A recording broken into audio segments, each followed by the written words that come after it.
Hello बच्चों, good evening and welcome to the channel.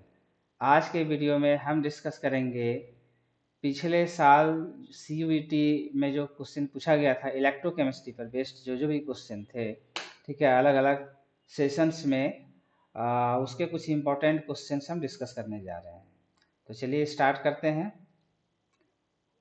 Question number 1 क्या है? In the reaction Cr2O7 2 minus plus 14H plus यहाँ पर देखिए 6 मोल इलेक्ट्रॉन इन्वॉल्व है इसमें। ठीक है, तो कह रहा था quantity of charge in coulombs needed to reduce 1 mole of Cr2O7 2 minus. तो ये इक्वेशन ये 1 मोल Cr2O7 2 माइनस को रिप्रेजेंट कर रहा है। अब इसमें से कहा जा रहा है कि कितना कूलम्ब इलेक्ट्रिसिटी का रिक्वायरमेंट है।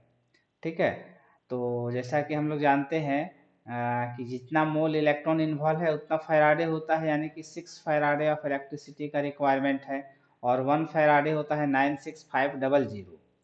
ठीक है, तो इसको हम लोग 6 इंटू 96500 इतना कुलम करते हैं। ठीक है, अब इसको सिंप्लीफाई करिए, देखिए कितना आंसर होता है। कैलकुलेशन करिए। 96500 इंटू 6, तो ये आता है 579000। ठीक है, ये कितना आ जाता है? 579123 इतना कुलम। और इसको इस साइंटिफिक नोटेशन में लिख सकते हैं, ये इतना 0.0 इसको मान सकते हैं। तो पॉइंट को हम शिफ्ट करते हैं 1 2 3 4 5 डिजिट, तो ये हो जाएगा 5.79 इंटू 10⁵ कुलम। ठीक है, यानी करेक्ट आंसर क्या हो जाएगा? ये देखिए किसमें मैच कर रहा है, ये मैच कर रहा है आपका ऑप्शन बी के साथ, इसलिए करेक्ट आंसर होगा बी। ठीक है, नेक्स्ट क्वेश्चन देखिए। क्वेश्चन नंबर 2 क्या है? Identify the correct equations for the EMF of a cell at equilibrium. तो नॉन्स्ट इक्वेशन क्या होता है? नॉन्स्ट इक्वेशन ऑप्शन जो सी दिया हुआ है वो नॉन्स्ट इक्वेशन दिया हुआ है। अब ये जो क्वांटिटी है, ठीक है, concentration of product upon concentration of reactant, ये इक्विलिब्रियम में भी हो सकता है या एट एनी टाइम भी हो सकता है। यानी इक्विलिब्रियम कांस्टेंट भी हो सकता है या रिएक्शन कोएफिशिएंट भी हो सकता है। ठीक है, तो चूंकि यहाँ पे करेक्ट ऑप्शन जो दिया हुआ है वो दो पेयर में है। ठीक है, ए सी या ए बी या बी सी या सी डी, अगर एक ही ऑप्शन होता तो केवल ए होता। क्योंकि इक्विलिब्रियम का कंडीशन है, डायरेक्ट हम इक्विलिब्रियम का कंडीशन अप्लाई करेंगे तो इक्विलिब्रियम में क्या होता है? इक्विलिब्रियम में E cell is equal to 0 होता है। ठीक है, तो नॉन्स्ट इक्वेशन में E cell is equal to 0 कर देंगे तो E naught cell is equal to होता है 2.303 RT divided by NF log C Kc। ठीक है, Kc यहाँ पे क्या है? इक्विलिब्रियम कांस्टेंट है। तो यहाँ पे ए ऑप्शन जो होगा वो करेक्ट होगा, बी तो नहीं होगा। ठीक है, और डी भी नहीं होगा क्योंकि ये स्टैंडर्ड सेल पोटेंशियल को यहाँ पे रिप्रेजेंट कर रहा है और सी नॉन्स्ट इक्वेशन को रिप्रेजेंट कर रहा है। तो इन जनरल ये किसी भी कंडीशन के लिए भी हो जाएगा, इक्विलिब्रियम के लिए भी हो जाएगा, क्योंकि ये बेसिक इक्वेशन यही है, इसी से ये इक्वेशन आता है।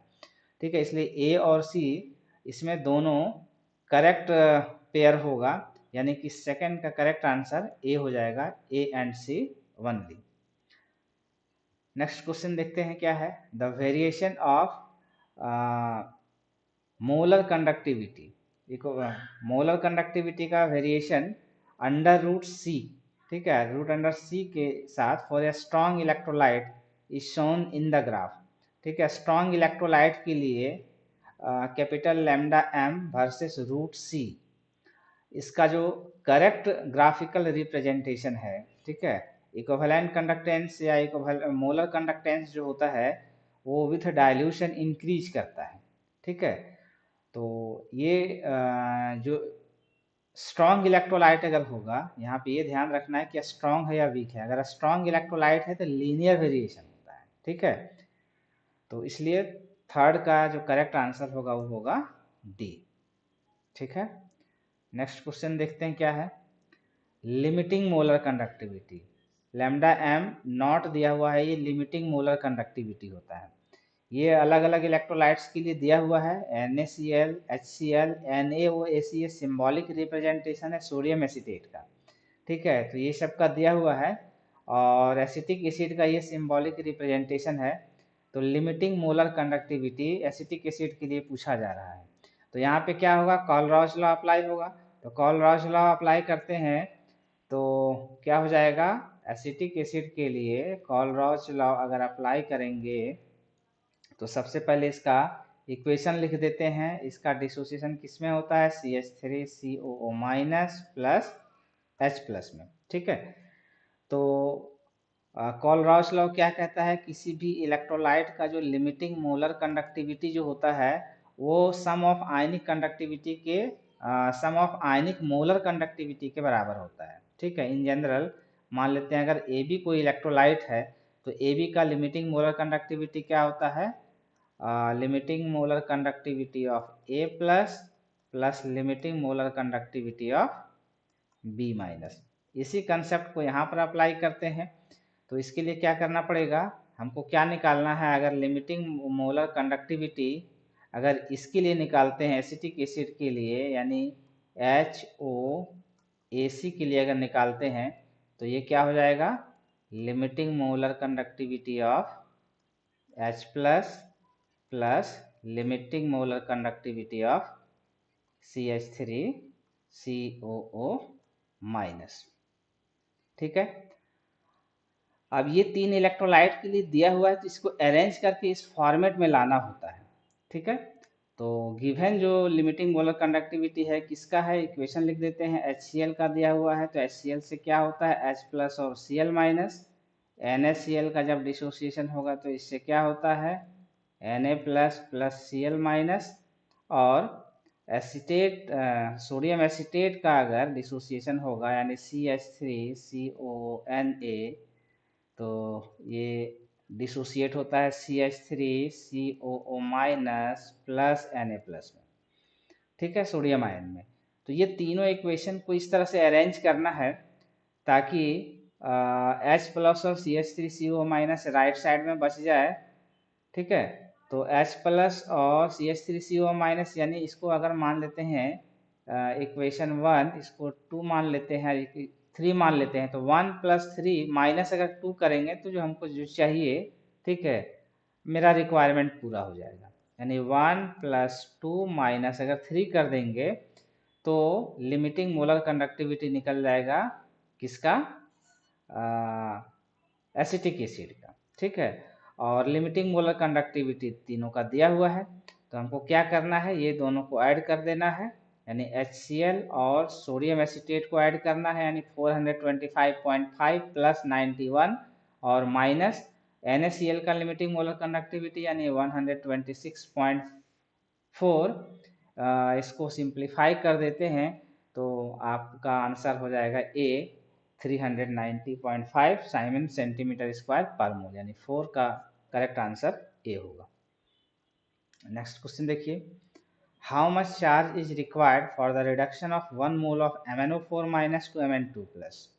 MnO4 माइनस का रिडक्शन हो रहा है, MnO4 माइनस रिड्यूस हो रहा है Mn2 प्लस में। सभी बेसिक कॉन्सेप्ट पे क्वेश्चन है। ठीक है, तो यहाँ पर कितना इलेक्ट्रॉन इन्वॉल्व है इसमें रिडक्शन में, रिडक्शन हो रहा है मतलब एडिशन ऑफ इलेक्ट्रॉन। तो क्या हो जाएगा, मैग्नीज का ऑक्सीडेशन स्टेट यहाँ पे +7 है, यहाँ +2 है, तो 1 मोल से कितना इलेक्ट्रॉन का इसमें इन्वॉल्वमेंट हो रहा है, ऑक्सीडेशन नंबर का डिफरेंस लेंगे तो +7 माइनस +2 तो ये हो जाएगा 5 इलेक्ट्रॉन, यानी कि इसमें 5 मोल इलेक्ट्रॉन इन्वॉल्व है। जितना मोल इलेक्ट्रॉन इन्वॉल्व होता है, ठीक है, उतना फैराडे उसमें इन्वॉल्व होगा। ठीक है, पिछला क्वेश्चन में भी हमने डिस्कस किया है, कॉन्सेप्ट सेम है, क्वेश्चन अलग है। ठीक है, तो यहाँ पे क्या हो जाएगा, 5 इलेक्ट्रॉन इन्वॉल्व है यानी 5 फैराडे। ठीक है, वहाँ पे इससे पहले वाला जो क्वेश्चन था उसमें क्या था, फैराडे का वैल्यू भी पुट करना था, यहाँ भी वैल्यू पुट नहीं करना है, डायरेक्ट क्या हो जाएगा 5F आंसर हो जाएगा, यानी 5 का करेक्ट आंसर बी होगा। अगला क्वेश्चन देखते हैं। The product form at cathode and anode by electrolysis of aqueous NaCl solution. ध्यान रहे एक्वस NaCl सॉल्यूशन कहला रहा है, ठीक है, यानी इलेक्ट्रोलिसिस होगा NaCl का, तो इससे दो आयन मिलता है Na plus and Cl minus. अब चूंकि एक्वस सॉल्यूशन है तो वाटर का भी डिसोसिएशन होगा, तो इससे क्या मिलेगा H plus and OH minus, ठीक है। अब क्या होगा, अब चूंकि यहाँ पे दो सोर्स कैटायन और दो सोर्स एनायन का है, तो कौन डिस्चार्ज होता है पहले, डिस्चार्जिंग ऑर्डर किसका ज्यादा होगा, ठीक है। ये डिस्चार्जिंग पोटेंशियल के ऊपर डिपेंड करता है, ठीक है। तो डिस्चार्जिंग पोटेंशियल से आपका तो याद नहीं रख सकते हैं, तो इसका बेसिक कंसेप्ट है, और यह समझ लीजिए, इसको ट्रिक की तरह समझ लीजिए। क्या होगा, अगर एक्वस सॉल्यूशन है तो कैटायन H प्लस ही होगा और एनायन OH माइनस ही होगा। अब सॉल्ट में कैटायन और एनायन अलग अलग हो सकता है, तो ध्यान रखिए, अगर कैटायन में अगर कॉपर आयन है, मरकरी का आयन है और सिल्वर आयन है, तो ही उसका डिस्चार्जिंग पोटेंशियल H प्लस से ज़्यादा होगा। अदरवाइज अदर कोई भी मेटल आयंस है तो वहाँ पे H प्लस का ही डिस्चार्जिंग पोटेंशियल ज़्यादा होता है, और जिसका डिस्चार्जिंग पोटेंशियल ज़्यादा होता है वही ऑक्सीडाइज या रिड्यूस होगा रिस्पेक्टिव इलेक्ट्रोड्स पे, यानी कि कैथोड और एनोड पे। तो चूंकि H प्लस का रिडक्शन होता है, और रिडक्शन कहाँ पे होता है, कैथोड पे होता है, ठीक है। तो H प्लस का रिडक्शन होगा एट कैथोड, तो ये बनता है H, और H चूंकि एग्जिस्ट नहीं करता है तो दो H मिल करके ये H2 बनाता है, और ये रिडक्शन कहाँ पे हो रहा है, कैथोड पे हो रहा है, यानी कैथोड पे जो प्रोडक्ट होगा वो H2 होगा। और एनोड में क्या डिस्चार्ज होगा, एनोड में ध्यान रखिए कि Cl माइनस Br माइनस और I माइनस होगा, तो इसका डिस्चार्जिंग पोटेंशियल या डिस्चार्जिंग ऑर्डर जो होगा, जो दूसरा एनायन होगा उससे ज़्यादा होगा, यानी OH माइनस से ज़्यादा होगा, ठीक है। इसको छोड़ करके अगर दूसरा एनायन है सल्फेट, नाइट्रेट, फॉस्फेट, तो वहाँ पे OH माइनस डिस्चार्ज होता है, ठीक है। तो डिस्चार्जिंग पोटेंशियल OH माइनस से पहले क्या है, क्योंकि Cl minus Br minus I minus तीनों में से कोई एक है जो कि Cl माइनस है, तो एनोड पे डिस्चार्जिंग होगा Cl माइनस का, और Cl माइनस डिस्चार्ज होगा तो ये बनता है क्लोरीन, ठीक है। यानी एनोड पर ये रिएक्शन कहाँ पे होगा, ये एनोड पे होता है, यानी एनोड पे क्लोरीन बनेगा और कैथोड पे हाइड्रोजन गैस बनेगा। यही पूछा जा रहा है, कैथोड और एनोड पे क्या क्या प्रोडक्ट बनेगा अगर एक्वस NaCl का इलेक्ट्रोलिसिस कराएंगे। ये समझ लीजिएगा कि यहाँ पे कंडीशन दिया हुआ रहेगा एक्वस है या मोल्टेन है, यही अगर मोल्टेन NaCl होता तो मोल्टेन में एक ही कैटायन और एक ही एनायन होता, तो वहाँ पे कैथोड पे Na प्लस डिस्चार्ज होता और एनोड पे क्लोरीन गैस डिस्चार्ज होता, ठीक है। लेकिन यहाँ पे मोल्टेन स्टेट में नहीं कह रहा है, एक्वस सोल्यूशन में कह रहा है, तो अगर एक्वस सोल्यूशन दिया हुआ है तो यहाँ पे क्या होगा, एनोड पे हाइड्रोजन गैस और कैथोड पे क्लोरीन गैस बनेगा, यानी 6 का करेक्ट आंसर सी हो जाएगा। अगला क्वेश्चन देखते हैं। What is del G naught for the reaction. Del G naught और सेल पोटेंशियल में क्या रिलेशन है, ये डायरेक्ट फार्मूला पर बेस्ड क्वेश्चन है। फार्मूला क्या होता है, डेल जी नॉट बराबर होता है माइनस NF(E0) सेल, ठीक है।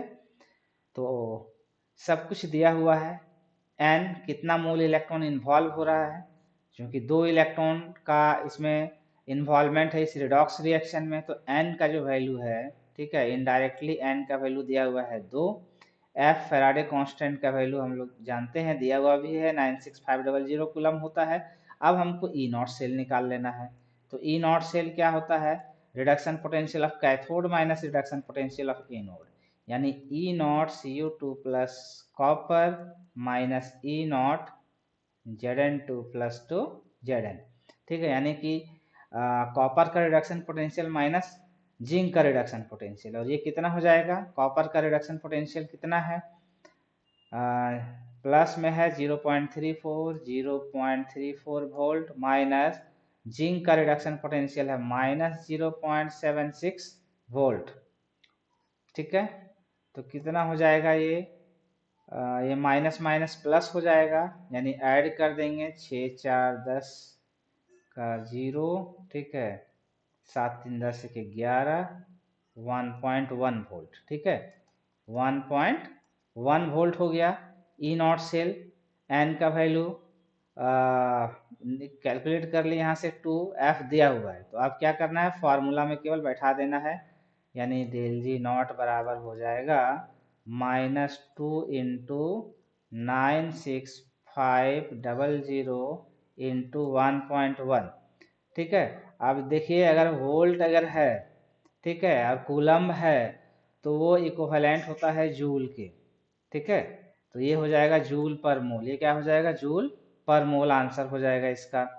अब इसको जब सिंप्लीफाई करते हैं, मल्टीप्लाई करिए, कितना आता है, कैलकुलेशन करिए, 2 इंटू 96500 इंटू 1.1, तो आता है 212,300,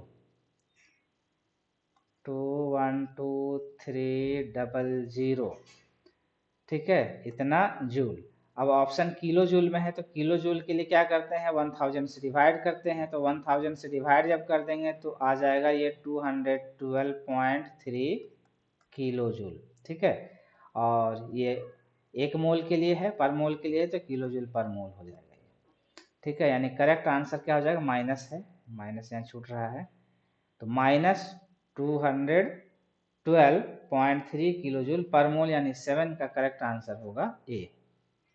नेक्स्ट क्वेश्चन देखिए, how many electron flow when A current of 5 ampere is pass through a metal for 193 second, तो कितना इलेक्ट्रॉन फ्लो हो रहा है ये कह रहा है। तो इलेक्ट्रॉन और चार्ज के बीच में रिलेशन क्या होता है, Q इज इक्वल टू होता है N इंटू ई, ई होता है एक इलेक्ट्रॉन का charge, N number of electrons, और Q होता है total charge.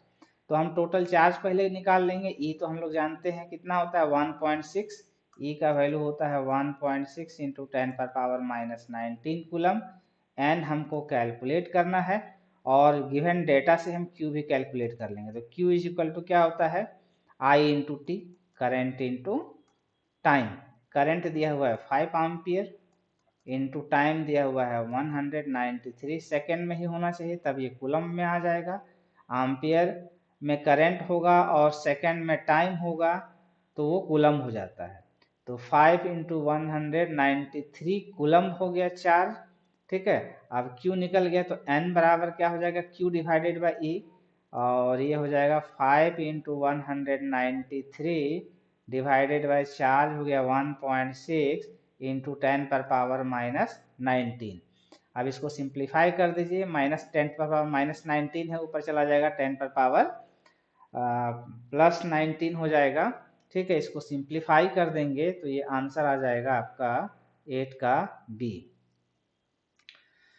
Next question, Kohlrausch law of independent migration of ions is applicable to, Kohlrausch law सबके लिए अप्लाई होता है, चाहे वो वीक इलेक्ट्रोलाइट हो या स्ट्रॉन्ग इलेक्ट्रोलाइट हो, ठीक है। ये बहुत ही आसान क्वेश्चन है, 9 का ऑप्शन हो जाएगा C, both strong and weak electrolytes, ठीक है।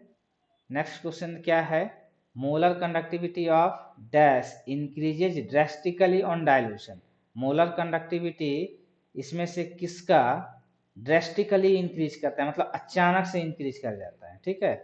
तो स्ट्रॉन्ग इलेक्ट्रोलाइट का जो मोलर ग्राफ अगर दिमाग में याद रखिए इसको, तो बहुत आसान हो जाएगा, ग्राफ पर ही एक क्वेश्चन है, ठीक है। लीनियर अगर इस तरह से वेरिएशन हो रहा है तो एक ग्रेजुअल चेंज हो रहा है, धीरे धीरे वेरी कर रहा है, ठीक है। लेकिन limiting molar conductivity versus √C graph अगर लेते हैं, अगर इस टाइप का ग्राफ है, ड्रेस्टिकली यहाँ से अचानक से बढ़ जाता है, ठीक है, क्योंकि with dilution degree of ionization भी इंक्रीज करता है, तो डिग्री ऑफ आयोनाइजेशन किसका इंक्रीज करता है, for weak electrolyte, for weak electrolyte, यही इसका की कॉन्सेप्ट है। और इसी के वजह से जो मोलर कंडक्टिविटी है अचानक से बढ़ जाता है, ठीक है, यानी ड्रेस्टिकली चेंज होता है, तो किसके लिए, वीक इलेक्ट्रोलाइट के लिए। अब इसमें देखने में वीक इलेक्ट्रोलाइट क्या है, सॉल्ट जनरली स्ट्रॉन्ग इलेक्ट्रोलाइट होता है, तो ये सॉल्ट हो गया, ये स्ट्रॉन्ग इलेक्ट्रोलाइट है, ये भी स्ट्रॉन्ग इलेक्ट्रोलाइट है। एसिड वीक बेस जो होता है वो वीक इलेक्ट्रोलाइट होता है, तो वीक इलेक्ट्रोलाइट ये हो जाएगा 10 का ऑप्शन हो जाएगा सी। ये भी सॉल्ट है, ये भी स्ट्रॉन्ग इलेक्ट्रोलाइट है। तो वीक इलेक्ट्रोलाइट क्या है, एसिटिक एसिड है, तो इसी का ड्रेस्टिकली चेंज करता है मोलर कंडक्टिविटी विथ डाइल्यूशन। ठीक है, तो आज के वीडियो में बस इतना ही, मिलते हैं अगले वीडियो में अगले चैप्टर के साथ। तब तक अपना ध्यान रखिए, अच्छे से रिवीजन करिए। ठीक है, और कहीं पे कुछ डाउट होता है तो उसको कमेंट सेक्शन में ज़रूर पूछिए।